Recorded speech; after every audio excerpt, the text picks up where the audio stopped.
नमस्कार दोस्तों, आज की कहानी है भैया दूज की। एक समय की बात है। एक बूढ़ी औरत थी। उसके एक बेटा और एक बेटी थी। बेटी की शादी हो चुकी थी। एक दिन भाई दूज के त्योहार पर बेटे ने माँ से कहा कि वह बहन के घर जाना चाहता है। तो उसकी माँ ने कहा, हम बहुत गरीब हैं, तू अपनी बहन के क्या लेकर जाएगा? तू उसके घर जाकर क्या करेगा? लेकिन बेटे के बहुत आग्रह करने पर उसकी बूढ़ी माँ ने उसे जाने की अनुमति दे दी। जब वह अपनी बहन से मिलने के लिए अपने घर से निकला तो रास्ते में उसे एक नदी मिली। तो नदी ने कहा, मैं तेरा काल हूँ, मैं तुझे डुबाऊंगी। तब भाई ने कहा, मैं कई साल बाद अपनी बहन से मिलने जा रहा हूँ, उससे मिलकर आने दो, फिर वापस आते वक्त तुम मुझे डुबा देना। ऐसा सुनकर नदी मान जाती है और उसे रास्ता दे देती है। भाई थोड़ा आगे बढ़ता है तो रास्ते में उसे एक सांप मिलता है। सांप कहता है, मैं तुझे डसूंगा। तब भाई कहता है, पहले मुझे अपनी बहन से मिलकर टीका लगवा लेने दो, फिर तुम मुझे डस लेना।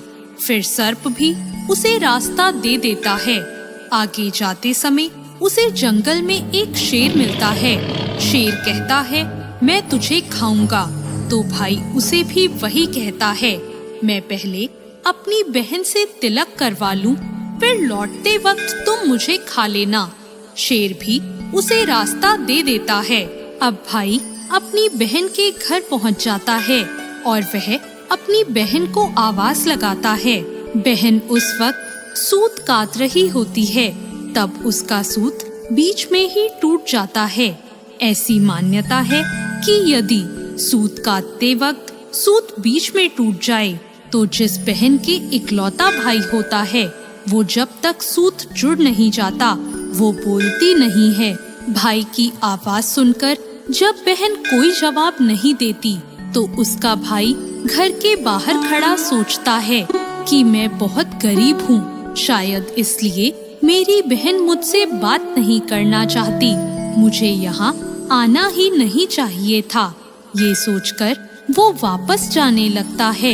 इतने में बहन का सूत पुनः जुड़ जाता है। वह भाई को आवाज देती है और उसे बात न करने का कारण बताती है और उसे प्यार से घर के अंदर ले जाती है और फिर जाकर अपनी पड़ोसन से पूछती है कि कोई जान से भी प्यारा मेहमान आए तो क्या करना चाहिए। पड़ोसन मजाक में कह देती है कि तेल से चौका लगाना चाहिए और घी में चावल पकाने चाहिए। वो पड़ोसन का मजाक नहीं समझ पाती और ऐसा ही करती है। अब ना तो चौका सूखता है और ना ही चावल पकते हैं। इधर भाई को भूख लग रही होती है तो वह बहन से कहता है, बहन भूख लगी है, खाना परोस दे। बहन कहती है, आज ना तो चौका सूख रहा है और ना ही चावल सीज रहे हैं। भाई पूछता है कि तूने कैसा चौका लगाया है और चावल कैसे चढ़ाए हैं? बहन कहती है, मैंने पड़ोसन से पूछा था कि जान से प्यारा मेहमान आए तो क्या करना चाहिए, तो उसने कहा तेल से चौका लगाना